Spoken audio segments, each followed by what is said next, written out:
अस्सलाम वालेकुम दोस्तों, मेरा नाम वलीद OMD वाला है और आज हमारे साथ फराज अहमद सर आए हैं। Thank you Faraz Ahmad sir कि आपने मेरी पॉडकास्ट इनविटेशन एक्सेप्ट की। You are welcome. मुझे बड़ी खुशी हुई जब आपने मुझे भेजी थी और आप मुझे मतलब कि काफ़ी मतलब कि समझदार लगे, अच्छे लगे, तो मैंने कहा कि इनसे बात कर ही लेते हैं। ठीक है, आप अच्छा थैंक यू, अच्छा काम कर रहे हैं, आपकी मुझे कंटेंट मुझे अच्छा लग रहा है जो आप चीज़ें कर रहे हैं। Thank you, thank you. जी, जी। अच्छा, सबसे पहले स्टार्ट करते हैं, फिर अब उतनी देर उसको शेयर कर दें ताकि आपके भी जो फ्रेंड्स हों या जिन्होंने अगर कोई भी देखना हो तो वो भी जो है वो देखें। तो मैं ज़रा इसको आपको जो टैग कर देता हूँ ताकि ओके, आपको ओके, ओके, ओके।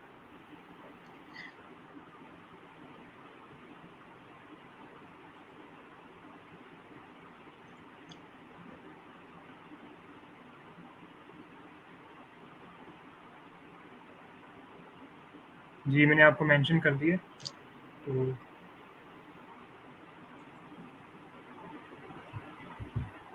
ठीक है, शेयर हो गई है मैं शेयर कर देता हूँ। या बाद में कर दीजिएगा, आफ्टर पॉडकास्ट भी कर सकते हैं, कोई ऐसा चल ठीक है, मसला बाद में कर, चल सी बाद में कर देते चलिए।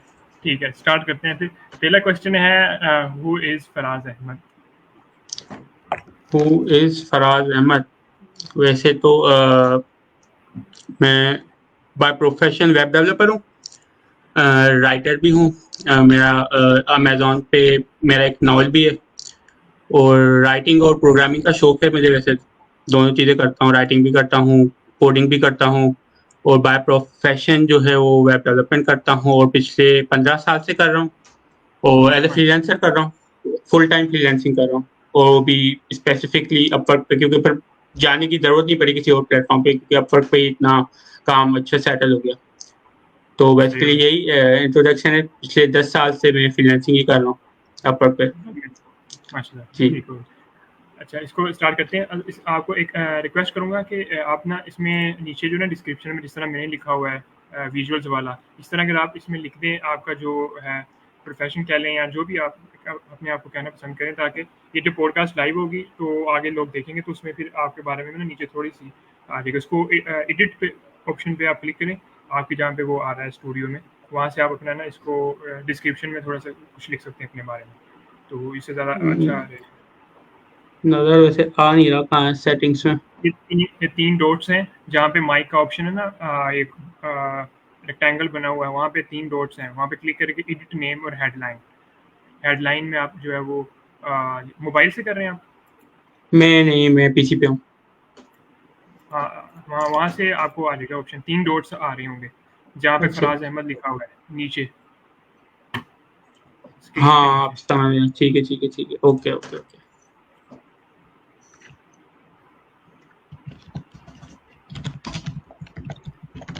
अपवर्क के बारे में लिख दें या अपने बारे में, जी, जो जी, अगर जी। अच्छा लगे।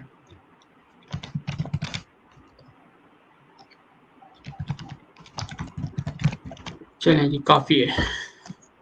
ठीक है, ठीक हो गया, वेरी नाइस। अच्छा, अब स्टार्ट करेंगे आपकी लाइफ जर्नी के वाले से, कहाँ पे आप पैदा जी। हुए और कहाँ पे आपकी जो हाई स्कूल था, क्वालिफ़िकेशन थी और बचपन कैसा गुज़रा?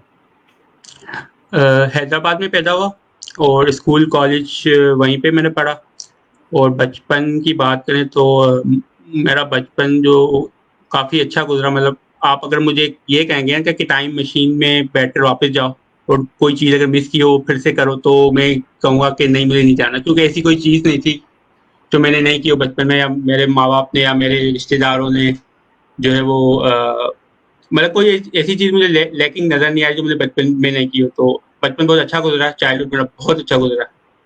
तो मतलब कि उस मतलब उसमें मैं शुक्र अदा करता हूँ जी रिलेटिव्स का, अपने पेरेंट्स का, कि उन्होंने अच्छा चाइल्डहुड दिया, हर चीज़ दी, कभी भी कोई एहसास होने नहीं दिया कि हमारे पास कुछ है नहीं है, ऐसा नहीं है। तो चाइल्डहुड तो बहुत अच्छा गुज़रा है। स्कूलिंग भी वहीं से की है, कॉलेज भी वहीं पे पढ़ा हूँ, यूनिवर्सिटी के लिए फिर कराची आया था। तो यूनिवर्सिटी अपनी यहीं पे मैंने अपनी ग्रेजुएशन की और उसके बाद यहीं पे मैंने जॉब फिर शुरू की 2008 से और उसके बाद 5 इयर्स जॉब की, उसके बाद मैं फ्रीलांसिंग में आ गया। सही, वेरी नाइस। अच्छा, इसमें आपने जो स्टडीज़ हैं, अपना इंटरमीडिएट और जो आगे डिग्री थी, वो किस सब्जेक्ट में की? वो मैंने कंप्यूटर साइंस में की है। इंटर भी कंप्यूटर साइंस में की थी और डिग्री भी बैचलर इन कंप्यूटर साइंस में। सही। और वो जर्नी कैसी रही थी यूनिवर्सिटी की, कॉलेज लाइफ की? कॉलेज लाइफ तो बहुत अच्छा गुजरा था। वो स्कूल लाइफ से ज़्यादा बेहतर था। 2 साल ही थे लेकिन कॉलेज लाइफ में काफ़ी मज़ा आता। यूनिवर्सिटी लाइफ की बात अगर ना करें तो बेहतर है। तो ये वो कुछ ऐसा टाइम था कि मैं भूलना चाहता हूँ। तो उसमें काफ़ी मसले हुए थे। चलें, लेकिन ठीक ये है हो कि गया। गुज़र गया, लेकिन उसमें कुछ ऐसी चीज़ें हुई जिससे एक काफ़ी अच्छे लाइफ लेसन्स मिले जो आगे काम आए। मतलब हर चीज़ में जो है अगर कोई ट्रेजेडी भी होती है किसी के साथ तो उसमें भी मैं सोचता हूँ कि हर किसी को पॉजिटिव सोचना चाहिए। ठीक है? ये ना हो कि बस वो नेगेटिव ही लेके चलें। हर चीज़ अगर कोई आपके साथ बुरी होती है तो उसमें से कुछ पॉजिटिव चीज़ भी ज़रूर निकलती है। उस वक़्त आपको शायद समझ में ना आए, लेकिन डाउन द लाइन कुछ साल बाद आपको लगे हाँ, अगर ये मेरे साथ चीज़ नहीं होती तो मैं आज जहाँ तक पहुँचा हूँ, वहाँ तक नहीं पहुँचा था। तो अच्छी चीज़ भी मैं वहाँ से निकली है, जो भी कुछ हुआ। तो मैं उससे अल्लाह का शुक्र अदा करता हूँ कि उन्होंने वो हुँ, स्ट्रेंथ दी मुझे, जो भी चीज़ें हुई थी यूनिवर्सिटी में। सही। तो उसमें सी जीपीए जो होता है या नंबर्स होते हैं वो कैसे थे आपके? अच्छे स्टूडेंट थे आप जीपीए यूनिवर्सिटी? कॉलेज तक तो अच्छा था। यूनिवर्सिटी में वही मैं कह रहा हूँ, शुरू के 2 साल काफ़ी गड़बड़ गुज़रे थे। तो 1 साल में छोड़ भी दिया था मैंने। तो उस 1 साल में समझ लें कि थोड़ा मेंटली अपने आप को स्ट्रॉन्ग किया था। क्योंकि जिस बैकग्राउंड से मैं आया था ना कॉलेज से, तो वो टोटली था इस्लामिक कॉलेज, को एजुकेशन नहीं थी, बॉयज़ ओनली था। फिर जब यूनिवर्सिटी में गए और मुझे याद है कि ओरिएंटेशन के दिन जब मैंने देखी थी ओरिएंटेशन, तो उसमें जो मैंने देखा तो मैंने अपनी मदर को बोला ये मुझे अब कहाँ लेके आई? अच्छा, कौन सी तो श यूनिवर्सिटी थी कराची में? कराची में ये कौन सी यूनिवर्सिटी? ज़ेबिस्ट ये ज़ेबिस्ट। अच्छा, अच्छा, तो सही है। तो मैंने कहा कि भाई ये तो मतलब कि मैं जिस बैकग्राउंड काफ़ी। से आया था तो उसके लिए तो बिल्कुल एक नई चीज़ थी ना, तो शुरू में एडजस्ट नहीं हो पाया, छोड़ना भी पड़ा। मतलब काफ़ी उसमें मसले हुए, लेकिन ये हुआ कि 1 साल जो छोड़ा था उससे काफ़ी मेंटली मुझे स्ट्रॉन्ग कर दिया था। तो उसके बाद जो जीपीए मेरी आई तो वो फिर 3-4 इसी तरह ही आती गई फिर एंड, लेकिन थोड़ा-सा डिले लेट हो गया इसलिए कि कोर्सेज़ जो थे ना ऊपर-नीचे हो गए थे सेमेस्टर्स के। तो जो कोर्स हम 3rd सेमेस्टर में पढ़ रहे थे वो 7 में चला गया, एक कोई गायब हो गया तो उसके लिए कोई एक्स्ट्रा करना पड़ा, तो उसमें थोड़ा काफ़ी 4 साल की डिग्री थी लेकिन काफ़ी इसमें डिले हो गया। लेकिन इवेंचुअली जो है वो पास आउट हो गए और वो चैप्टर जो है क्लोज़ हो गया किसी तरह। और उसके बाद जॉब कहाँ पे की आपने? किसी कंपनी में की या? जॉब जी कंपनी में की तारिक रोड पे थी उनकी ऑफ़िस, वहीं पे फिर शुरू किया था मैंने और तकरीबन वहाँ पे मैंने 1 साल 7 महीने जॉब की थी। फिर वहाँ से एक दूसरी कंपनी में शिफ्ट हुआ था, वहाँ भी मैंने कोई 3 साल जॉब की थी। मैंने टोटल 5 साल जॉब की थी। उसके बाद दूसरी कंपनी में से रिज़ाइन किया था और फ्रीलांसिंग एक्सीडेंटली मैंने की थी। एक दिन बस मैं बैठा हुआ था, रिज़ाइन करने के बाद मेरा इरादा था कि मैं कुछ टाइम रेस्ट कर लेता हूँ, उसके बाद दूसरी जॉब पे जाते हैं। तो एक दिन मैं बैठा, फ्रीलांसिंग के बारे में मुझे ज़्यादा पता नहीं था उस वक़्त, और एक दफ़ा मैं कोई आर्टिकल पढ़ रहा था नेट पे, ऐसे ब्राउज़िंग कर रहा था तो फ्रीलांसिंग के बारे में पढ़ा, तो मैंने ऐसे ही आउट ऑफ क्यूरियोसिटी मैंने, उस वक़्त ओडेस्क होता था, फ़र्क नहीं होता था। तो साइन अप किया मैंने और ऐसे ही मज़ाक-मज़ाक में मैंने 3-4 बिड्स कर दिए। तो उसमें वो जॉब्स भी अवार्ड हो गई, तो वो मैंने कर दी। फिर उनमें से 2 क्लाइंट्स उन्होंने कुछ और काम भी भेजा, वो भी कर दिया। फिर वो काम थोड़ा आता रहा, वो जो शुरू में जो क्लाइंट्स मेरे बने थे वो आज तक मेरे साथ चल रहे हैं, 10 साल हो गए। तो इरादा सही तो है। नहीं था फ्रीलांसिंग का बिल्कुल इरादा नहीं था, जॉब ही करनी थी। लेकिन ये कि बस वो जो अल्लाह चाहता है वही होता है। तो वो बिल्कुल। जॉब वहाँ पे बस काम आ गया तो चलता गया फिर। जी। सही। अच्छा, जो यूनिवर्सिटी लाइफ में आपने जो करिकुलम में सीखा था, उसका आगे प्रैक्टिकल लाइफ में क्या उसकी एप्लीकेशन हुई या उसका क्या बेनिफिट हुआ? क्या हुआ भी या नहीं हुआ? ऑनेस्टली बताऊँ तो यूनिवर्सिटी लाइफ मेरी जो गुज़री है ना उसमें, अगर मैं निकाल दूँ ना पूरी लाइफ अपनी यूनिवर्सिटी की, जो भी कुछ किया था, तो आज भी मेरी जो नॉलेज है, जो आज मैं कर रहा हूँ, वो वैसे ही कर रहा होता अगर यूनिवर्सिटी में नहीं जाता। तो प्रोग्रामिंग क्योंकि मुझे पहले ही से आती थी, मतलब 2002 में मैंने जब शायद मैं कॉलेज में था 2 साल वहाँ वहीं पे प्रोग्रामिंग स्टार्ट की थी। फिर जो है वो ऑलरेडी आती थी जब मैं यूनिवर्सिटी में था प्रोग्रामिंग। तो और मतलब एक टीचर को मैंने पीएचपी थोड़ी सिखाई भी थी, उन्होंने कहा मैं पीएचपी सिखा दो। और यूनिवर्सिटी के बोर्ड से जो स्टूडेंट्स थे उनके फाइनल ईयर प्रोजेक्ट्स भी मैंने ही किए थे। तो मतलब उसमें हुआ ये था कि प्रोजेक्ट्स उनके तो नंबर ज़्यादा आ गए, मेरे कम आ गए। आगे प्रोजेक्ट्स मेरे ही थे, लेकिन मेरे कम आ गए, उनके ज़्यादा आ गए। तो ये था, प्रोग्रामिंग मुझे पहले से आती थी, अगर और वही मैं एक चीज़ कर रहा हूँ, अगर यूनिवर्सिटी नहीं भी जाता, तो आज भी वही कर रहा होता बेसिकली। तो यूनिवर्सिटी में इतना ये होता था कि सब्जेक्ट्स जो थे काफ़ी अनरिलेटेड भी थे थोड़े से। उन्होंने चाइनीज़ भी हमें पढ़ा दी थी, जिसका कंप्यूटर साइंस से तो कोई ऐसे एज़ से रिलेशन नहीं है। तो मतलब मैं बुराई नहीं कर रहा, नेटवर्किंग के लिए आपके लिए बहुत अच्छी होती है यूनिवर्सिटी, और आप उसमें काफ़ी मतलब कि टाइम मैनेजमेंट, प्रेशर मैनेजमेंट, ये भी चीज़ें सीखते हैं। मतलब प्रेशर में भी काम किया है, एंड में बिल्कुल जो है वो डेडलाइंस होती थी, तो पढ़ना पड़ता था, असाइनमेंट्स करने पड़ते थे, प्रोजेक्ट करने पड़ते थे, तो ये सारी चीज़ें आप सीखते ज़रूर हैं। लेकिन अगर मैं वैसे एजुकेशन वाइज बात करूँ, वो एजुकेशन मेरे जॉब में काम आई, तो वो मुझे ऐसे नहीं लगता कि इस तरह कोई काम आई होगी। लेकिन बाकी जो स्किल्स हैं, सॉफ्ट स्किल्स हो गए, प्रेजेंटेशन वगैरह, इस तरह की चीज़ें, वो ज़रूर काम आई। सही, वेरी नाइस। अच्छा, तो आपने जो जॉब्स की, तो उसमें आपने कौन से स्किल के में जो है वो काम किया वहाँ एज अ प्रोग्रामर? मैंने एज अ प्रोग्रामर ही मैंने स्टार्ट किया था, और 5 साल मैंने प्रोग्रामर मतलब बैक एंड प्रोग्रामिंग ही की थी मैंने, फ्रंट एंड नहीं की थी, सिर्फ बैक एंड की थी। फिर जब फ्रीलांसिंग शुरू की, तो उसमें करनी पड़ी फ्रीलांसिंग, फ्रंट एंड प्रोग्रामिंग, क्योंकि क्लाइंट को तो मना नहीं कर सकते थे, वो आप कब के पास काम आ रहा है, तो सीखना पड़ा। शुरू में फ्रंट एंड बिल्कुल नहीं आती थी, तो एक प्रोजेक्ट आया, उसमें सीखा, फिर वो सीख गए, तो फिर अब कर रहे हैं, दोनों कर रहे हैं, फ्रंट एंड भी कर रहे हैं, बैक एंड भी कर रहे हैं। Very nice. अच्छा, प्रोग्रामिंग आपने कहाँ से सीखी? प्रोग्रामिंग उस वक्त तो यूट्यूब होती नहीं थी मेरे टाइम पे, तो मुझे याद है मैंने बुक खरीदी थी एक, Sams teach yourself PHP 4 in 24 hours। उनकी एक मतलब कि एक सीरीज होती है 24 आवर्स में, वो आपको 24 चैप्टर्स होते हैं, उसमें वो कुछ भी सिखाते हैं। तो वो मैंने बुक पढ़ी थी, वो वहीं से सीखा था। और उसके बाद गूगल नेट आया था, तो गूगल पे सर्च किया था, वहां से आर्टिकल्स पढ़े थे। फिर PHP का अपना मैनुअल भी बहुत अच्छा है, जो उनकी ऑफिशियल का जो डॉक्यूमेंटेशन है वो भी बहुत अच्छी है। और उसके बाद प्रैक्टिस करके, ट्रायल एंड एरर करके वो सारी चीज़ें सीखी हैं। मतलब वीडियोस वगैरह से, जो आजकल लोग सीखते हैं ना कोर्सेज से, वीडियोस से, उससे प्रोग्रामिंग मैंने नहीं सीखी। वो सारे पढ़ के ही सीखा है और एक्सपेरिमेंट करके सीखा है। सही। अच्छा, प्रोग्रामिंग लैंग्वेजेस में कौन-कौन सी लैंग्वेजेस में आपको ग्रिप आपने हासिल की?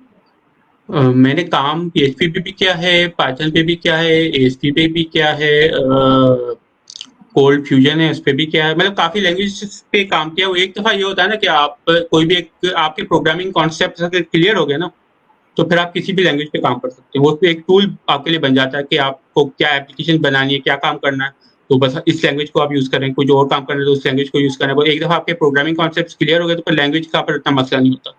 तो मेरा जो प्राइमरी काम जो है वो PHP पे ही होता है ज़्यादातर। ठीक, वेरी नाइस। ठीक हो गया। अच्छा, आपने फिर कौन से साल में स्टार्ट की थी फ्रीलांसिंग अपवर्क पे? व्हिच ये ईयर? मैंने 2013 में, 2013। मैं सही। और 2018 से 2008 से 2013 जॉब की थी, उसके बाद फ्रीलांसिंग 2013 से स्टार्ट की थी। सही।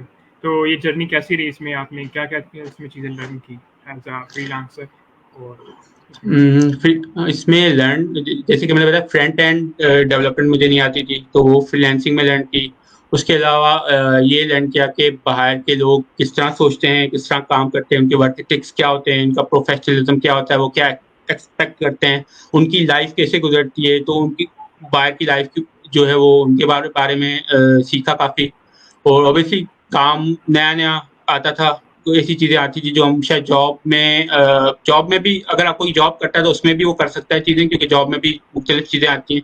लेकिन फ्रीलांसिंग में भी फिर ये था कि फिर काफ़ी नई चीज़ें सीखने को मिलती थी, नई टेक्नोलॉजीज़ आती थी, नए प्रॉब्लम्स आते थे, नए इश्यूज़ आते थे, नहीं आते थे उसको गूगल करते थे, वहाँ से सीखते थे। तो एक लर्निंग मतलब जर्नी एक आज तक चल रही है। ऐसा नहीं कि सब कुछ आ गया है और अब आगे कुछ नहीं है, लेकिन वो आज भी सब कुछ चल रहा है, लर्निंग चल रही है, नई चीज़ें आ रही हैं। सही, वेरी नाइस। अच्छा, आई थिंक आप 2013 से वर्क फ्रॉम होम जी, कर रहे थे जी, फिर? मैं वर्क फ्रॉम होम ही कर जी, वर्क फ्रॉम होम कर। सही, सही। तो जो जॉब और वर्क फ्रॉम होम में क्या डिफरेंस आपने पाया? क्या डिफरेंस आपको लगा और क्या इसमें देखिए सीखा जॉब आपने? जी, देखिए अगर आप मैं हम ये कहता हूँ कि अगर आप कुछ सीख कर डायरेक्ट फ्रीलांसिंग करेंगे ना, तो उसमें आपको मतलब वो थोड़ा-सा रिस्की होता है मेरे लिए, क्योंकि जब आप जॉब करते हैं ना, तो जॉब में आप डिफरेंट डिपार्टमेंट्स के साथ बैठते हैं। आपके साइड पे प्रोजेक्ट मैनेजर बैठा होता है, जो क्लाइंट से बात कर रहा होता है कॉल्स पे, तो आप उससे भी सीख सकते हैं कि क्लाइंट से किस तरह बात करते हैं। आपके साथ एक सेल्स डिपार्टमेंट बैठा होता है जो प्रोजेक्ट्स ला रहा होता है, बिजनेस डेवलप कर रहा होता है, तो उससे आप बिजनेस डेवलप करना सीख सकते हैं। आपके साथ फाइनेंस का बंदा बैठा होता है, तो उससे आप मनी मैनेज करना सीख सकते हैं कि वो किस तरह जो है वो फाइनेंस मैनेज करता है। तो ये जॉब में मुझे ये फायदा होता है, तो मुझे सारे डिपार्टमेंट्स के बारे में काफ़ी नॉलेज हुई थी कि किस तरह एक पूरी कंपनी, एक पूरा बिजनेस चलता है। तो फिर जब मैं फ्रीलांसिंग में आया ना, तो मुझे इतना मुश्किल बिल्कुल भी नहीं लगी, क्योंकि फ्रीलांसिंग आप करते हैं तो आप डेवलपर भी होते हैं, आप प्रोजेक्ट मैनेजर भी होते हैं, आप यूए भी कर रहे होते हैं अपना काम, आप फाइनेंस भी संभाल रहे होते हैं, आप सीईओ भी होते हैं, सब कुछ होता है। तो जब आप जॉब से कुछ टाइम जॉब पे स्पेंड करके फिर आप फ्रीलांसिंग में आएंगे, तो फ्रीलांसिंग भी एक तरह बिजनेस ही है ना। तो बिजनेस के बारे में जानकर अगर आप बिजनेस में आएंगे, तो उसमें आपके सक्सेस के चांसेस ज़्यादा होंगे। कुछ लोग होते हैं जो डायरेक्ट स्किल सीख कर भी फ्रीलांसिंग कर लेते हैं, कामयाब भी हो जाते हैं, लेकिन उसमें थोड़ा सा रिस्क फैक्टर होता है। तो ये भी होता है कि शुरू में उनको प्रोजेक्ट्स मिल जाते हैं, शुरू में अच्छा चल जाता है, लेकिन कहीं पे आकर वो मतलब स्टक हो जाते हैं, क्योंकि उनको इतनी नॉलेज ग्रोथ नहीं नहीं होती। होती। जी। तो ये फायदा हुआ था जॉब में, मुझे जॉब करके, कि फ्रीलांसिंग में मुझे इतना फिर मुश्किल बिल्कुल भी नहीं। सही। अच्छा, प्रोग्रामिंग में जो मेनली आप वेबसाइट डिज़ाइन करते हैं या और भी चीज़ें कुछ बनाते हैं प्रोग्रामिंग के अंदर? मैं वेबसाइट डिज़ाइन नहीं करता, प्रोग्रामिंग की साइड पे ज़्यादा मेरा टाइम होता है। डिज़ाइनिंग के लिए हम लोग ज़्यादातर थीम्स जो होती हैं बनी बनाई, वही यूज़ करते हैं। और ज़्यादातर तो थीम्स वेबसाइट हम यूज़ करते हैं। और बैकएंड पे, वेबसाइट का ही बैकएंड ज़्यादा होता है जी, या और भी चीज़ें? वेबसाइट का ही नहीं, वेबसाइट का ही बैकएंड होता है। उसमें कभी प्लगइन्स भी आते थे, कस्टमाइजेशन आ जाती है, कोई क्लाइंट को नया फीचर चाहिए होता है तो वो बना लेते हैं, लेकिन ज़्यादातर मेरा काम होता है वो प्रोग्रामिंग में ही होता है। और ऐप्स की रिमोटली भी मेरी प्रोग्रामिंग? वैसे टीम है। ऐप की प्रोग्रामिंग नहीं होती सारी वेब की ही प्रोग्रामिंग है। ऐप की नहीं करते, सही, सिर्फ वेब की ही करते हैं। ठीक होगा। अच्छा, तो फिर इसमें आपने अपवर्क के अलावा भी आपने फाइवर पे भी आए फिर अपवर्क पे ही आप रहे? नहीं, नहीं, फाइवर पे आने की ज़रूरत पड़ी नहीं मुझे, अपवर्क पे, क्योंकि लॉन्ग टर्म क्लाइंट्स मेरे अभी तक चल रहे हैं। तो वो काम इतना होता है कि कहीं फिर मैंने ओटी साइन अप ही नहीं किया, बस अपवर्क पे ही चल रही है कहानी 10 साल से। सही होगा, माशाल्लाह। अच्छा, आप जो न्यूबीज़ को जो है न्यू फ्रीलांसर है, उनको अपवर्क के हवाले से क्या टिप्स देना जी। चाहेंगे? क्या-क्या चीज़ें वो करें? जी, जो बिगिनर्स होते हैं उनके लिए पहले तो मेरा यही होता है कि अगर स्किल सिर्फ सीख कर आ रहे हैं, तो पहले कुछ रियल प्रोजेक्ट्स पे काम कर लें आउटसाइड फ्रीलांसिंग। मैं रेकमेंड करता हूँ 2 या 3 साल जॉब कर लें, वो ज़्यादा बेहतर है। जॉब अच्छी नहीं लगती तो फिर आप थोड़ा-सा अपने आप को किसी फ्रीलांसिंग ग्रुप में जाकर, रिमोटली काम करना चाहते हैं तो फ्रीलांसिंग ग्रुप में जाकर रिक्वेस्ट दें कि भाई मैंने ये स्किल सीखा है, आप मुझसे कोई रियल प्रोजेक्ट्स करवा दें, ताकि उससे ये होगा, उसको एक प्रैक्टिस होगी रियल प्रोजेक्ट्स पे काम कैसे किया जाता है। क्योंकि कोर्स में तो इतनी सारी चीज़ें कोई भी आप कर लें, सब कुछ चीज़ें तो नहीं बताई जाती। जब आप रियल प्रोजेक्ट्स करते हैं तो आपको 10 चीज़ें और नज़र आती हैं, जो आपने कभी सोची भी नहीं होती हैं चीज़ें। तो रियल प्रोजेक्ट पे आप काम करेंगे तो उसमें आपको सीखने का काफ़ी जो है वो मौका मिलता है। जॉब करते हैं तो जॉब में ये होता है कि आपके पास एक चॉइस नहीं होती। फ्रीलांसिंग करते हैं तो आपके पास एक चॉइस होती है कि मुझे ये प्रोजेक्ट लेना है, ये नहीं लेना। ये चीज़ मुझे आती है तो मैं करता हूँ, ये चीज़ नहीं आती नहीं तो मैं नहीं करता। तो उसमें ये होता है कि आप लिमिटेड हो जाते हैं बहुत, आप मतलब ग्रो नहीं कर पाते। जब जॉब करते हैं तो आपके पास जो है वो एक ऑप्शन नहीं होता। जो भी काम आ रहा है आपको करना है, जो नहीं आ रहा वो भी करना है। अगर जो नहीं आ रहा तो उसके लिए आप क्या करते हैं, आप गूगल पे सर्च करते हैं, और गूगल सर्च अगर जिसको करना आ गया तो उसके लिए तो फिर कोई काम मुश्किल नहीं है। हुँ, तो जॉब में ये ज़्यादा फ़ायदा होता है कि आप जी, तो फिर गूगल सर्च करते हैं, उससे 10,000 चीज़ें और सीखते हैं, जो इन फ्यूचर शायद आपके काम आ जाएँ, अभी नहीं काम आ रहे, लेकिन एटलीस्ट आपको नॉलेज मिल जाती है उस वक़्त जब आप सर्च करते हैं। और फ्रीलांसिंग में फिर आप डायरेक्ट जाएँगे तो फिर आप सेफ प्ले करेंगे, जो चीज़ आ रही है उसी को करेंगे, जो चीज़ नहीं आ रही उसको नहीं करेंगे, उससे आप दूसरों से आप पीछे रह जाएँगे। तो जॉब करें तो 2-3 साल वो ज़्यादा बेहतर है, उसमें आप काफ़ी ज़्यादा सीखेंगे और एट अ क्विकर रेट सीखेंगे। और अगर जॉब नहीं करनी, फॉर सम रीज़न आप नहीं कर सकते, कोई मजबूरी है, रिमोटली काम करना चाहते हैं, तो आप फ्रीलांसिंग ग्रुप्स में चले जाएँ, अपनी सर्विसेज़ फ्री में ऑफ़र करें, वहाँ से रियल प्रोजेक्ट्स उठाएँ, कोई अपना पोर्टफोलियो बनाएँ।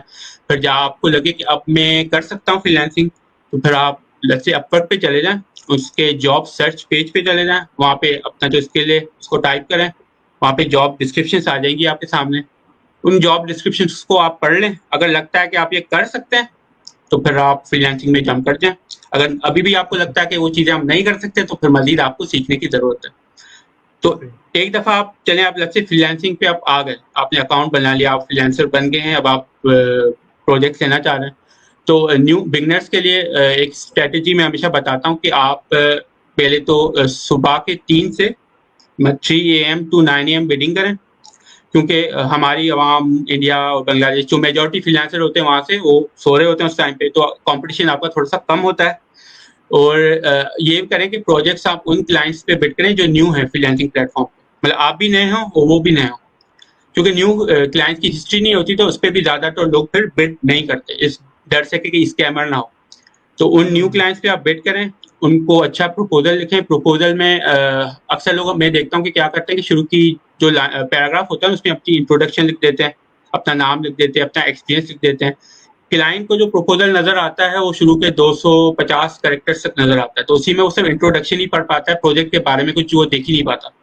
तो शुरू में ही आप प्रोजेक्ट की बात करें, मेरा फॉर्मूला ये होता है कि या तो मैं एक क्वेश्चन पूछ लेता हूँ प्रोजेक्ट से रिलेटेड डायरेक्ट, या अगर मुझे सॉल्यूशन पता होता है उसकी प्रॉब्लम का तो उसका हिंट दे देता हूँ कि मैं इस तरह करूंगा, और उसको रेट भी बता देता हूँ और उसको टाइम फ्रेम भी वहीं पे बता देता हूँ, और उसको जल्दी मैं ये कह देता हूँ कि अभी मैं फ्री हूँ, अभी करवा लो, अभी कर दूंगा। तो जब वो सारी चीजें सामने देखता है, रेट भी देखता है, टाइम भी देखता है, और कहता है कि अभी हो जाएगा, तो वो फौरन फिर अवॉर्ड कर देगा प्रोजेक्ट। तो मतलब ये होता है कि शुरू की 2 लाइन्स में आप प्रोजेक्ट की बात करें, आप क्या हैं, आपका नाम क्या है, आपका कितना एक्सपीरियंस है, क्लाइंट को उससे कोई इंटरेस्ट नहीं है, उसको अपना काम करवाना है, वो काम आप अच्छा करके देंगे तभी इंटरेस्ट पर उसका होगा आप पर। तो एक दफा आपने प्रपोजल इतना अच्छा दे दिया, क्लाइंट ने आपको ऑफर दे दी कि अब आप मेरा काम करें, ऑफर एक्सेप्ट कर लें, लेकिन ऑफर एक्सेप्ट करने से पहले फिर 2 चीजों का ख्याल रखना पड़ता है, क्योंकि नए क्लाइंट पे आप बिड कर रहे हैं ना, तो पहले मेक श्योर करें कि सारी डिटेल्स आपके पास हैं ऑफर एक्सेप्ट करने से पहले, क्योंकि हम एक्साइटेड हो जाते हैं ना, ऑफर आ गई, काम आ गया, एक्सेप्ट कर लो, लेकिन फिर ये नहीं सोचते कि हमारे पास सारी डिटेल्स हैं कि नहीं है। क्योंकि अगर सारी डिटेल्स नहीं है, आपने ऑफर एक्सेप्ट कर दी और क्लाइंट निकल आया स्कैमर, तो फिर तो आपसे वो सारे काम करवा के कि आप ये भी करो, अब ये भी करो, अब ये भी करो, नहीं करोगे मैं फीडबैक बुरा दे दूंगा, और फिर आपका प्रोफाइल वहीं पे जो है मतलब शुरू होने से पहले ही आपका करियर जो है खत्म हो जाएगा। तो पहले सारी डिटेल्स ले लें क्लाइंट से, उसके बाद देख लें कि उसका पेमेंट मेथड वेरीफाई अब हो चुका है, क्योंकि अक्सर क्लाइंट वेरिफिकेशन के लिए देता है तो उसको अपवर्क की तरफ से कभी थोड़ा टाइम लगता है, कभी बैंक की तरफ से प्रोसेसिंग में टाइम लगता है, तो ये से बोले कि वेरीफाई हो जाएगा तो मैं एक्सेप्ट कर लूंगा। और अगर क्लाइंट बोलता है कि ठीक है मैं वेट कर लेता हूँ, तो मतलब वो सही क्लाइंट है, लेजिट क्लाइंट है, उसको कोई मतलब वो नहीं है कि आप डिले कर रहे हैं। लेकिन अगर स्कैमर होगा तो वो फिर थोड़ा इधर उधर एक्सक्यूजेस देगा, नहीं कर लो बाद में हो जाएगा, तो वहीं पे आप समझ जाए कि स्कैमर है, उसको वहीं पे रिजेक्ट करते हैं ऑफर को।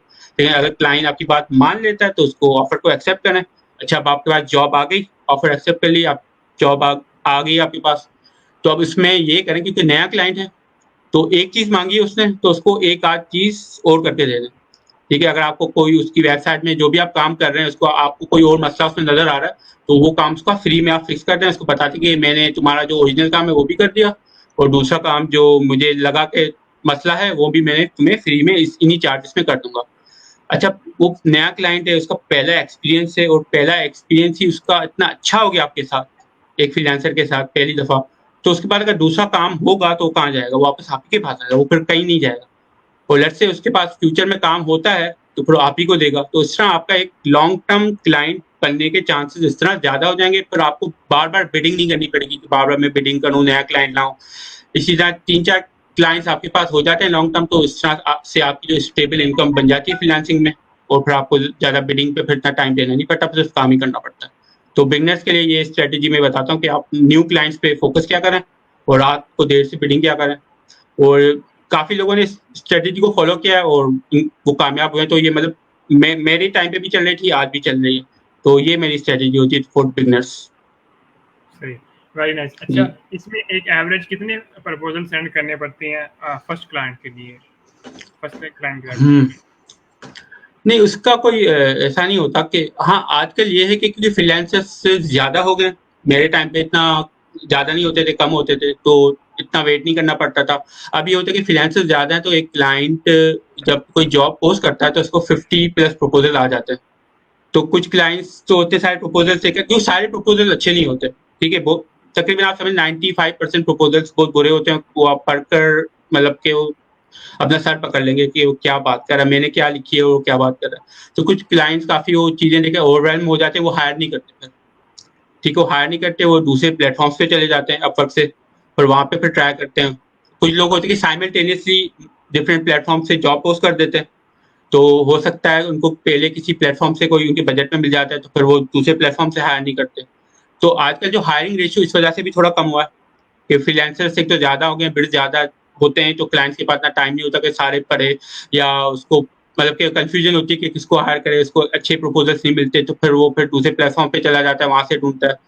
तो आप मैं यूं कहता हूँ कि अगर आप 10 जॉब्स पे बिड करते हैं ना, अप्लाई करते हैं, तो माइंडसेट ये बना लें कि 5 पे आपको रिस्पॉन्स नहीं आएगा। पहले से माइंड बना लें। अक्सर लोग करते हैं तो उनको रिस्पॉन्स नहीं आता, तो वो पर थोड़ा परेशान हो जाते हैं कि हमें रिस्पॉन्स क्यों नहीं आ रहा। तो उनको मैं ये कहता हूँ कि आप जॉब लिस्टिंग पे जाएं, स्क्रॉल डाउन करें, वहाँ पे नीचे लिखा होता है कि क्लाइंट ने इस जॉब पे किसी को हायर किया है या नहीं किया हो। तो वो जब वो करते हैं तो पता चला 10 में से 2 लोग ही हायर हुए हैं, मतलब 8 पे कोई हायर ही नहीं हुआ। तो उसमें मैं कहता हूँ उतना परेशान होने की जरूरत नहीं है, 2 ही हायर हुए हैं, कोई मसला नहीं। हाँ, अगर 4-5 हायर हो गए हैं तो फिर थोड़ा टेंशन लेने की बात है कि फिर जो है आपके प्रपोजल में मसला हो सकता है, आपके प्रोफाइल में मसला होता है, या आपने किसी ऐसे क्लाइंट पे अप्लाई कर दिया जो जिससे इन्विटेशन ज्यादा भेजे थे, जिससे किसी को इंटरव्यू पे ही सिलेक्ट कर लिया। उसका पहले से इरादा था कि मैं इसको जो है इनवाइट करूंगा और इसी को सेलेक्ट करूंगा, तो वो फिर वैल्यूएट करने की जरूरत पड़ती है वहाँ पे। लेकिन अगर हायर ही नहीं हुए, बहुत ही कम लोग हायर हुए हैं, तो फिर उसमें इतना ज़्यादा वो टेंस होने की जरूरत नहीं है। तो अभी ये कि थोड़े से प्रपोजल्स ज़्यादा भेजने पड़ते हैं। अपवर्क कनेक्ट्स भी थोड़े बढ़ा दिए, तो इसलिए बढ़ाए हैं कि ताकि जो फ्रीलांसर्स जिनका पास इतनी स्किल्स नहीं है, जो खामखा में बिड कर रहे होते हैं, वो थोड़े साइड पे हो जाएं, और जो अपने बिजनेस के बारे में सीरियस हैं, जो इन्वेस्ट करना चाहते हैं अपने करियर पे, वही लोग रहें। और क्लाइंट भी उनका भाग के ना जाके, क्लाइंट को अगर वहाँ से फ्रीलांसर्स नहीं मिलेंगे, इतने सारे प्रपोजल्स मिलेंगे और अच्छे नहीं होंगे, तो क्लाइंट भी ऑब्वियसली दूसरे प्लेटफॉर्म पे चला जाएगा, तो अपवर्क अपना बिजनेस भी लूज कर रहा था। तो कनेक्ट इसलिए भी उन्होंने बढ़ाया कि ताकि सिर्फ सीरियस लोग ही प्लेटफॉर्म पे रहे।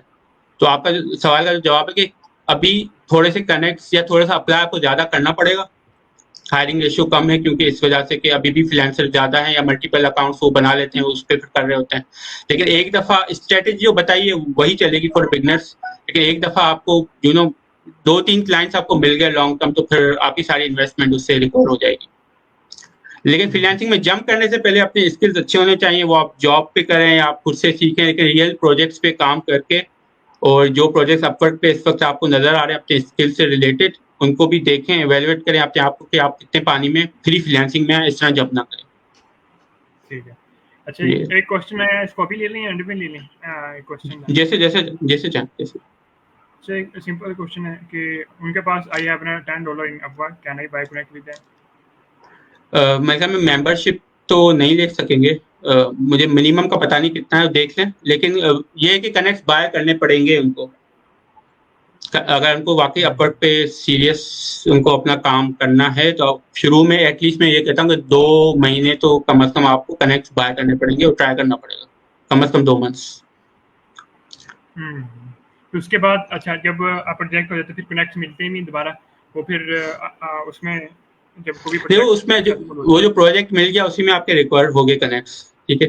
आप मतलब फोकस ये होना चाहिए कि आप लॉन्ग टर्म क्लाइंट का सोचें कि हमें लॉन्ग टर्म क्लाइंट लेना है। वो लॉन्ग टर्म क्लाइंट आपको वही मिलेगा जो न्यू क्लाइंट होगा, ज्यादातर चांसेस उन्हीं के होते हैं। इसलिए मैं कहता हूँ कि हम जो नए क्लाइंट हैं जिनकी पास्ट हिस्ट्री नहीं होती ना, आप उसी पे फोकस करें, क्योंकि अगर लॉन्ग टर्म क्लाइंट बनेगा तो वही बनेगा।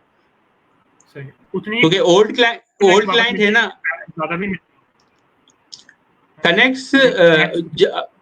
कनेक्ट जैसे कोई क्लाइंट है, स्कैमर है, स्कैम मतलब कोई जॉब उसने फेक जॉब पोस्ट की है, अपवर्क उस पर आपने अप्लाई कर दिया, अपवर्क ने वो जॉब रिमूव कर दी ना, तो फिर उस पर आपको कनेक्ट वापस मिल जाती है।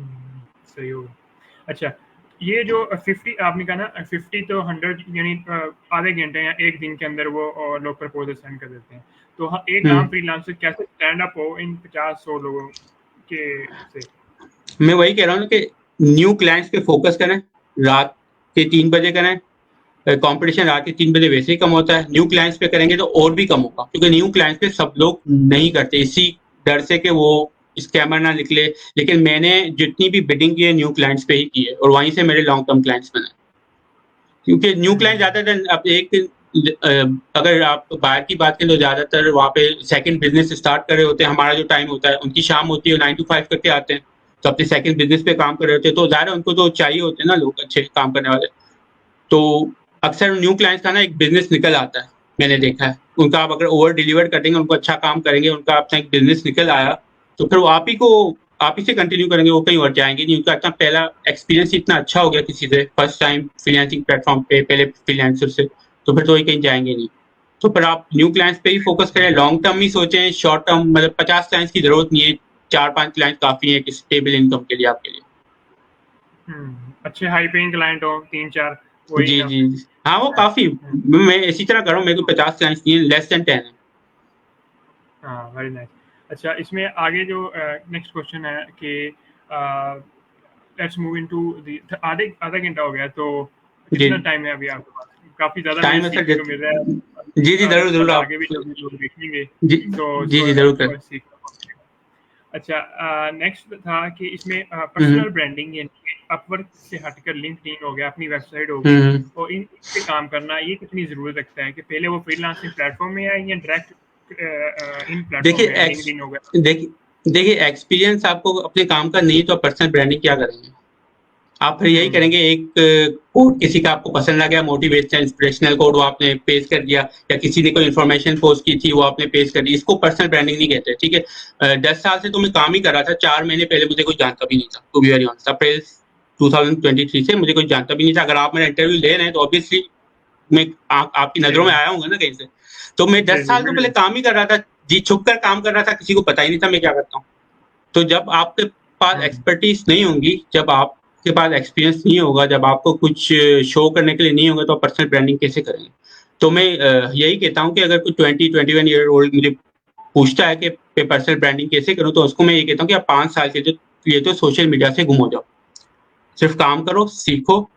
और अगर पर्सनल ब्रांडिंग आपको मतलब पर्सनल ब्रांडिंग आप बाद में भी कर सकते हैं, जब या आप ये भी कर सकते हैं कि अगर आप कोई प्रोजेक्ट पे काम कर रहे हैं, तो उसका वर्क फ्लो आप शेयर कर दें लिंक्डइन पे, कि मैंने फलां प्रोजेक्ट पे काम किया, ये वर्क फ्लो था मेरा, ये टेक्नोलॉजीज मैंने यूज की थी, और ये फाइनल एंड रिजल्ट आ गया। तो इस तरह आप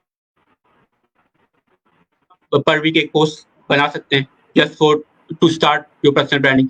लेकिन जो एक्चुअल आप ब्रांडिंग की बड़े लेवल की बात कर रहे हैं, तो वो तो फिर जब आपके पास कुछ चीजें सिखाने को होंगी, कोई नॉलेज होगी, कोई वैल्यू एडिशन होगी, तभी लोग जो है आपको इतना सीरियस लेंगे, वरना फिर वही उसके बात लिए होगी कि पेशेंस भी चले आप चाहिए, अपना टाइम भी। प्रोजेक्ट।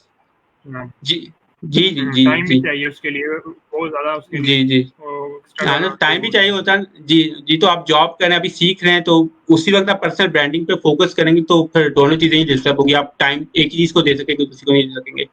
तो पहले एक्सपीरियंस आप ले लें, कुछ उस लेवल तक पहुंचा कि आपके पास कुछ ऐसी किसी चीज हो सीनियर जो के साथ भी दूसरे ना अटैच कर हो सकते जाएंगे हैं। ना, ये भी आप सोल्यूशन हो सकता है जी कि नहीं, किसी सीनियर के साथ अटैच हो जाएं, कोई सीनियर हो उनके साथ अटैच हो जाएं, अगर नहीं भी जॉब करनी, जस्ट लाइक इंक्यूबेटर वगैरह इस तरह, स्ट्रीम कॉमर्स का था इस तरह, या कहीं भी जहाँ जी पे जी भी जी मिले, इसके बारे में आपको क्या ख्याल है? हाँ तो वही मैं कह रहा हूँ, जैसे मैंने कहा कि अगर जॉब नहीं करनी तो आप रिमोटली भी, जैसे अगर ग्रुप्स में जाकर किसी से कहते हो कि हमें काम आप दे दें, तो वो भी इस तरह की अटैचमेंट, या किसी अटैच ही कर रहे हैं एक सीनियर से, एक्सपीरियंस से, जो आपको काम देगा, आपका काम चेक करेगा। अगर वहां पे ही आपका काम अच्छा है, उसको पसंद आ गया, तो वहां पे भी आप डायरेक्ट आपको क्लाइंट मिल जाएगा, वही आपको हायर कर लेगा, तो फ्रीलांसिंग प्लेटफॉर्म पे आने की जरूरत भी नहीं पड़ेगी उसके बाद भी। तो जरूरी नहीं कि आप फ्रीलांसिंग से स्टार्ट करें, आप बिल्कुल डायरेक्ट क्लाइंट्स भी अर्न कर सकते हैं, इसी तरह स्किल सीखकर आप अपनी ऑफर सर्विसेज फ्री में ऑफर करें, वो अगर आप अच्छा काम कर लेते हैं, वहीं से भी लोग आपको हायर कर सकते हैं थ्रू फेसबुक और लिंक्डइन। सही होगा। अच्छा आप ज़्यादातर कौन सी नीश में वेबसाइट जो है वो डेवलप कर रहे हैं, ज़्यादातर कौन सी नीश में आप काम कर रहे हैं? ज्यादातर वर्डप्रेस ही होता है, लेकिन वर्डप्रेस भी टेक्निकल साइड पे, प्रोग्रामिंग साइड पे अक्सर लोग थीम डेवलपमेंट और मतलब कि पेज बिल्डर्स पे काम कर रहे होते हैं, थीम डिजाइन कर रहे होते हैं, वेबसाइट डिजाइन कर रहे होते हैं। लेकिन मेरा काम बैकएंड पे ज्यादा होता है, प्लगइन्स पे ज्यादा होता और है, कस्टमाइजेशन पे ज्यादा। जी जी ज़्यादातर बोले किन बोले बोले। बिजनेसेस की वेबसाइट डेवलप करते हैं, किस type of business businesses? Businesses एक कोई वो नहीं है, सब तरह के बिजनेस आते हैं, जो भी आप सोच सकते हैं ना, जो नहीं भी सोच हम्म सकते वो भी आते सही बात। हैं। ठीक ठीक है। अच्छा आगे नेक्स्ट मूव करते हैं, आप आजकल कराची में? जी मैं कराची में रहता हूँ।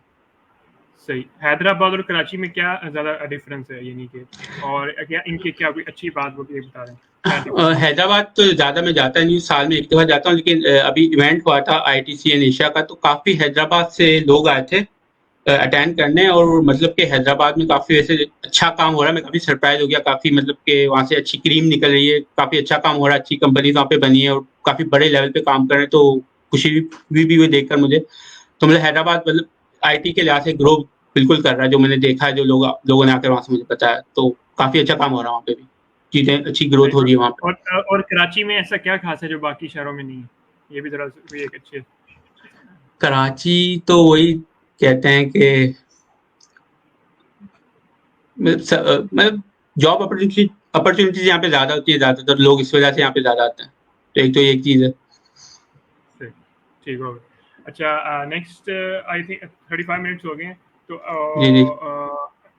क्वेश्चन भी आई थिंक एक हो गया तो आई थिंक इसको रैप अप करते हैं। बड़ा मजा आया बहुत क्वेश्चन थे। अच्छा लास्ट क्वेश्चन ये कि आप अभी सोलो जी, जी, जी। फ्रीलांसर हैं या आपने टीम अभी बनाई है वर्चुअली हुँ, बनाई है?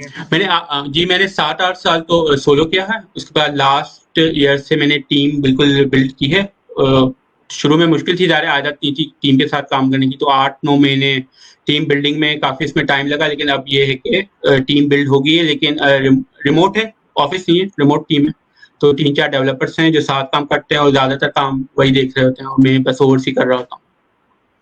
सही। अच्छा इसको आगे जी। एजेंसी बनाने का भी आपका माइंड है या ऐसे ही आप यानी कि इसको नहीं, एजेंसी बनाने का माइंड नहीं है, रिमोटली ही इसको लेके चलूँगा। लेकिन ये है कि प्रोडक्ट बेस पे काम करना है, खुद से 2-3 आइडियाज़ हैं तो उस पे काम करूँगा। लेकिन एजेंसी या उस बिज़नेस साइड पे जिस तरह आप कह रहे हैं ना, ऑफ़िस बनाकर जो है वो एजेंसी या बनाकर डिजिटल वहाँ पे लो डिजिटल भी हो जाए डिजिटल एजेंसी यानी वर्चुअली आप इस तरह जो अभी वो कर रहे वो हैं प्रॉपर हाँ, वो बट वर्चुअल एजेंसी एक तरह से देखा जाए 3-4 लोगों की, मतलब कोई ऑफ़िशियल नहीं है, इसका कोई नाम नहीं है।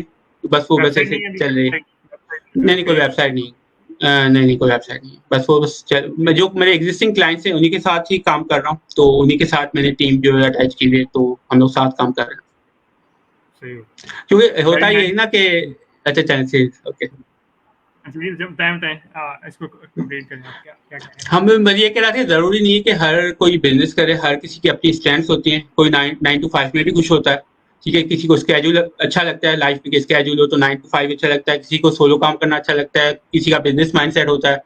तो ज़रूरी नहीं है कि हर कोई बिज़नेस करे या दूसरों को देख कर करके यार ये बिज़नेस में अच्छा कमा रहा है तो मुझे भी यहाँ पे नहीं यहाँ पे जाना चाहिए। तो ऐसा नहीं करना चाहिए। आपकी जो स्ट्रेंथ है जिसमें आपको मज़ा आ रहा है, हर चीज़ अच्छी होती है, 9 टू 5 भी अच्छी होती है, जिसको उसमें मज़ा आता है वो करे, जिसमें अपने अपने आप को जो फ्रीलांसिंग करनी है फ्रीलांसिंग करे, जिसको बिज़नेस करनी है, एंटरप्रेन्योरशिप करनी है वो करे। तो हर किसी का अपना होता है और ये कि जिसमें आप स्ट्रॉन्ग फ़ील करते हैं अपने आप को नेचुरली आपको वो काम करना चाहिए। सही हो गया। अच्छा एक लास्ट क्वेश्चन है उसके बाद हम इसको रैप अप जी, करेंगे इंशाल्लाह। जी, जी, जी। जी, जी। क्वेश्चन है कि how to change clients if they come back for simple service charge like install SSL certificate should we charge hourly और फिक्स्ड? अ, मेरे ख्याल में आवरली ही करें, लेकिन होना फिक्स ही चाहिए। उसको रेट बता दें कि मैं 15 मिनट में कर दूँगा और जिस हिसाब से आपका आवरली रेट उस बनता है 15 मिनट से, वही इसको बता दें कि मैं 15 मिनट में करूँगा और इतने डॉलर चार्ज कर लूँगा। आप आवरली कर दें या फिक्स में कर दें, वो क्लाइंट की मर्ज़ी है। क्योंकि आगे उन्होंने एक और क्वेश्चन लिखा है कि बिकॉज इफ हाँ, we charge hourly then these हाँ, तो simple 10 task will be minutes done in 5 minutes. हाँ, तो 10 मिनट्स आप अपवर्क की बात करें तो मिनिमम तो 10 मिनट्स ही चार्ज होते हैं, तो 10 मिनट्स के हिसाब से आप उसको चार्ज कर लें। मैं अपनी बता देता हूँ कि मेरा जो फर्स्ट क्लाइंट था वो आवरली प्रोजेक्ट था, लेकिन मुझे पता था कि आधे घंटे में काम हो जाएगा और आधे घंटे के हिसाब से जो मेरा रेट बनता था मैंने इसको बता दिया। तो मैंने ये बता दिया कि भाई 30 मिनट्स में काम हो जाएगा, इतना ही रेट, और 30 मिनट्स में जो रेट बनेगा वो ये बनेगा। तो उसने आवरली मुझे अवॉर्ड कर दिया। मैंने 20 मिनट्स में कर दिया, मतलब 20 मिनट्स में कर दिया, उतना ही मैंने बिल करके उसको भेज दिया। तो वो भी खुश होकर चले, ईमानदार ऑनेस्ट बंदा है, और उसने फिर और काम भेज दिया मुझे। तो उस तरह वो एक तरह से काम चलता गया और लॉन्ग टर्म क्लाइंट भी मेरा बन गया। तो ऑनेस्टी से आप काम करेंगे ना, तो आप फिर जो है वो आपको फ्यूचर में बहुत फायदा होगा उससे। अच्छा क्वेश्चन से क्वेश्चन निकलता है। अच्छा प्राइसिंग के वाले से मेरा क्वेश्चन था लेकिन अब जी, 40 जी, जी। मिनट्स हो गया। आपकी अच्छा मर्जी है मैं सर, और जल्दी आप से करना चाहें। अच्छा प्राइसिंग में देखें आप क्या रिकमेंड करेंगे कि आवरली करें प्रोजेक्ट बेस्ड फिक्स्ड करें या फिर जो है हुँ, एक आई थिंक 2-3 तरीके होते हैं तो आप इसके बारे में जी। क्या देखिए जॉब्स ही डिफरेंट उसकी होती है ना। अगर कंटेंट राइटिंग की जॉब है तो वो तो फिक्स प्राइस ही क्लाइंट करवाएगा आपसे, वो आवरली तो नहीं कराएगा कि वो अपने आवर्स उस पे लगा दे, आपकी स्पीड स्लो है सोचने की, टाइप करने की, तो पता नहीं एक छोटा सा काम आपने कितने आवर्स में करे, तो वो तो फिक्स प्राइस में ही होती है, ठीक है। Same goes for logo designing, वो भी ज्यादातर क्लाइंट फिक्स प्राइस में कराते हैं, और इस तरह की फिक्स प्राइस जॉब फाइवर पे ज्यादा चलती है, मैंने नोट किया जो। लेकिन इस तरह का काम सॉफ्टवेयर डेवलपमेंट का हो गया काम, उसमें हमें रिजल्ट तो पता होता है कि वेबसाइट बनानी है, लेकिन वो बीच में फिर और मसले निकल आते हैं, वेबसाइट बना रहे होते हैं तो कोई किसी चीज की अपडेट आ जाती है, वो अपडेट करते हैं तो वेबसाइट खराब हो जाती है, फिर से वो फिक्स करनी पड़ती है, तो उसमें फिर टाइम ज्यादा लगता है, बीच में चेंजेस भी आती हैं, क्लाइंट कुछ देखता है, वो कहता है कि नहीं ये फंक्शनैलिटी सही नहीं है, इसको चेंज करो। तो सॉफ्टवेयर डेवलपमेंट वाली जो जॉब्स होती हैं वो पर्सनली मैं प्रेफर करता हूँ आवरली की हो तो ज्यादा बेहतर है।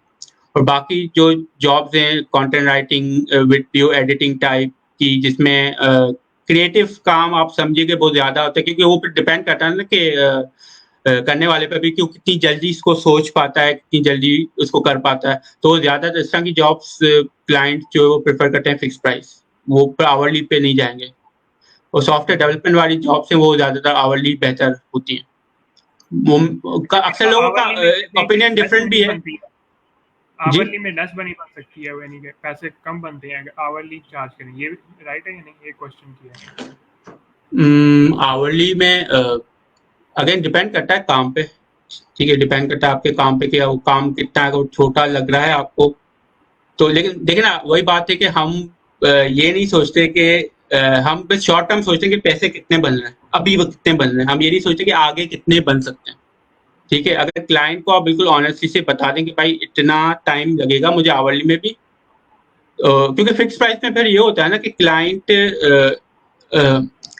देखिए दोनों तरह के यूजर होते हैं, मैं समझता हूँ कि फिक्स प्राइस में अगर आप सॉफ्टवेयर का काम करेंगे और क्लाइंट्स पे चेंजेस लाता जाए तो फिर तो आपको उसमें लॉस हो गया, ठीक है। लेकिन आवरली में एटलीस्ट ये होता है कि आप जितना काम कर रहे हैं, जितनी चेंजेस वो लेके आ रहा है, तो एटलीस्ट आप उतना मतलब चार्ज तो उससे कर सकते हैं, तो दोनों सूरत हो सकती हैं।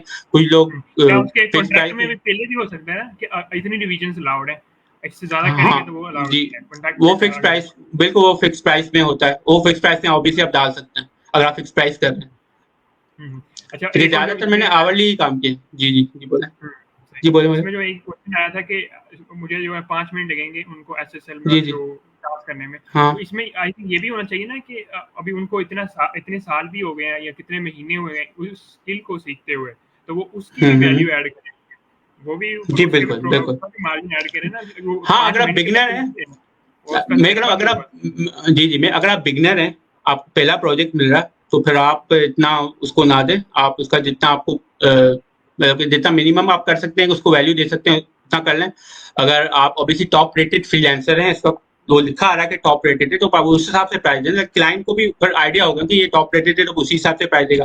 लेकिन अगर आप बिगिनर हैं और आपने बोल दिए $50 बोल दिए, तो क्लाइंट भी देखेगा ना कि प्रोफाइल इसको इतने, ये तो अभी बिगिनर है तो ये इतने कैसे मांग रहा है, तो रिव्यूज भी उस नहीं है हिसाब से, और इतने पैसे हाँ नहीं है। रिव्यूज भी नहीं एग्जैक्टली, तो फिर आप उस हिसाब से अपना कमी दे। मैंने भी स्टार्ट किया तो $6 पर आवर पे किया था, जो मैंने किया था, जो बहुत कम थे, आज के जमाने में तो बहुत कम है, लेकिन आहिस्ता आहिस्ता जैसे कि क्लाइंट्स को ट्रस्ट करता रहा, टॉप रेटेड बना, उसके बाद आवर्स मतलब रेट भी इंक्रीज किया, और क्लाइंट्स भी जो है वो जो मैं रेट देता था उस पर काम होता था।